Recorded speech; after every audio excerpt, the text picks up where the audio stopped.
শুভ দুপুর বন্ধুরা, কেমন আছেন? আশা করি সবাই ভালো আছেন। এই গরম গরম রোদ দুপুর কার মাথার উপর দিয়ে কিভাবে যাচ্ছে জানি না। আশা করি সবাই অনেক বেশি ভালো থাকবেন, সবাই নিরাপদে থাকবেন, এটাই আমার কামনা। তো আপনারা হয়তো কেউ কেউ জানতেন যে আমার শরীরটা ভালো নেই, তা অনেক দিন পর আমার মা আমার বাসায় এসেছে। মায়ের হাতের রান্না, মায়ের হাতের রান্না আজকে আসলে অনেক দিন পরেই খাবো। মা এত সুন্দর করে রান্না করেছে। মায়ের হাতের রান্না আসলে মনে হয় অনেক ভালোই হয়। সব মারাই কি আসলে এমন সুন্দর রান্না করে? আমার মা আজকে রান্না করেছে বেলে মাছ, সাথে শিং মাছ দিয়ে ঝোল করেছে, মাখা মাখা ঝোল হয়েছে। আর এটা কুমড়া শাক, চিংড়ি মাছ আলু দিয়ে রান্না করেছে। দেখতেও যেমন ভালো হয়েছে, আমার মনে হয় খাইতেও এতটাই বেশি টেস্ট হবে।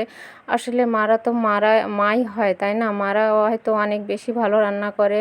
সব মারাই কি এমন করে আমার জানা নেই, কিন্তু আমার মনে হয় সব মারাই আসলে এমনই হয়। আমার মায়ের বাসায় আসলে অনেক দিন যাওয়া হয়নি। আমার মাও অনেক দিন পরে আমার বাসায় এসেছে আমি অসুস্থ বলে দেখতে। তা আমার মা দেখেন এটা রান্না করেছে ওল আর ভেটকি মাছ দিয়ে। কত সুন্দর রান্না করেছে, দেখতে কতটাই আকর্ষণীয় হয়েছে। দেখেন অনেক সুন্দর হয়েছে দেখতে। আর আমি সত্যি কথা বলতে একটু ঝোলটা চেখে দেখেছিলাম, মাশাআল্লাহ আমার কাছে অনেক বেশি টেস্ট হয়েছে।